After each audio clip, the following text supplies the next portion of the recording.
শীত কিন্তু চলেই আসছে, আর এই শীতের মধ্যে যদি একটু পিঠা বানানো না হয় তাহলে কিন্তু শীত শীতই মনে হয় না। আজকে জামাইয়ের জন্য আমি স্পেশালি তেল পিঠা বানাবো, ফুল রেসিপি সহ ভিডিওটা কিন্তু আপনাদেরকে দিয়ে দিব। তো রান্না জানাটাও একটা আর্ট আমি মনে করি। আমি যখন রান্না না পারতাম তখন আমার কাছে মনে হতো রান্না জিনিসটা অনেক বেশি কঠিন, আর যখন রান্না পারি তখন মন চায় প্রতিদিনই কিছু না কিছু বানাই। এখানে আপনাদের যদি মেজারমেন্টটা বলতে যাই তাহলে হচ্ছে চালের গুঁড়া যতটুকু আপনারা নেবেন, ময়দার পরিমাণও ঠিক ততটুকুই নেবেন, আর সাথে সামান্য একটু লবণ, কারণ মিষ্টি জিনিসে আমার কাছে মনে হয় লবণ না দিলে একদম পানসে পানসে লাগে। তো আমি হ্যান্ড উইক্স দিয়ে এগুলোকে একটু নাড়িয়ে চাড়িয়ে মিশিয়ে নিচ্ছি। দিয়ে দিচ্ছি এখানে গুড়ের শিরা, মানে গুড়টাকে পানি দিয়ে জাল দিলে যেই শিরাটা হয় সেটাকে এখানে দিয়ে দিলাম। মিষ্টি একদমই কম খাই আমি, আমার জামাই আবার একটু বেশি খায়, তাই দুই দিকেই ব্যালেন্স করে আর কি যতটুকু কম বেশি দেওয়া যায়।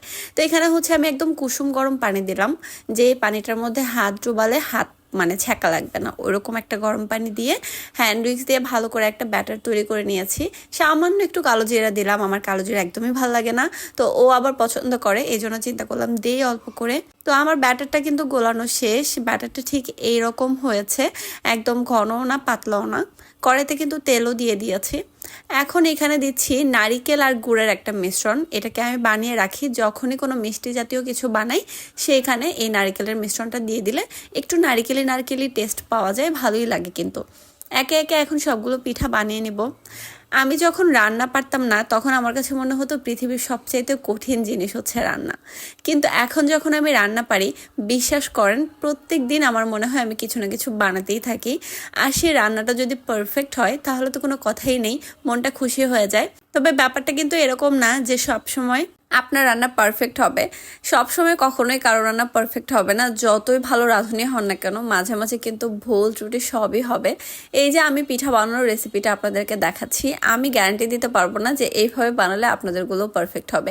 আমার কিন্তু সবগুলো পিঠা পারফেক্ট হয়নি, আপনাদের সাথে মিথ্যা কথা বলে লাভ নেই। আমার আজকে তেলের পিঠা জাস্ট কয়েকটাই পারফেক্ট হয়েছে, তবে হ্যাঁ খেতে কিন্তু মাশাল্লাহ অনেক মজা হয়েছিল। আমার কথা হচ্ছে আমি যেরকম চাইছিলাম সেরকমই হয়েছিল। পিঠার ভিতরে একদমই ফাঁপা, মানে দুই পাশই হচ্ছে ক্রিস্পি, ভিতরে কোনো দলা পেকে থাকবে না। ওকে এসে দিলাম, বললাম তুমি একটু খাও, দেখো সব কিছু ঠিক আছে কিনা। ও তো খেয়ে বলতেছে হ্যাঁ আলহামদুলিল্লাহ মজা হয়েছে। তো বানাইছি, আমাদের কাছে অনেক বেশি ভালো লাগছে। আপনারা যদি এই ধরনের ক্রিস্পি পিঠা খেতে চান তাহলে কিন্তু এইভাবে বানাতে পারেন। এই পিঠাটা একদম আপনাদেরকে এখন ও হচ্ছে খুলে দেখায় দিবে যে কীরকম হয়েছে। মচমচে অবস্থায় যদি গরম গরম এটা খাওয়া যায়, দেখেন একটুও দলা পেকে নেই কোনো আটা, দুই পাশে মচমচা। তো আমার কাছে এই ধরনের তেলের পিঠা অনেক বেশি ভালো লাগে, আপনারা কিন্তু এভাবে ট্রাই করতে পারেন। রান্না আমার খুব শখের একটা জিনিস, আমার সবসময় মনে হয় আমি কিছু না কিছু বানাই, আর সেই জন্য আমি আমার এই পার্সোনাল পেজেও এখন ম্যাক্সিমাম রান্নার ভিডিও শেয়ার করতেছি। আপনাদের কাছে কেমন লাগে অবশ্যই জানাবেন। বাইরে ঘোরাঘুরি ভিডিও আমি এখানেই শেয়ার করব, কিন্তু রান্না যেহেতু করতে পারি, জামাইয়ের জন্য এক একটা নতুন নতুন আইটেম রান্না করে আপনাদের সাথে শেয়ার করি। আমার এই নতুন পেজটা যদি ভালো লেগে থাকে অবশ্যই একটা লাইক দিয়ে দিন, ফলো করে দিন, আর হ্যাঁ ভিডিও ভালো লাগলে শেয়ার করবেন। দেখা হয়ে যাবে অন্য একটা ভিডিওতে, ততক্ষণ ভালো থাকবেন, আল্লাহ হাফেজ।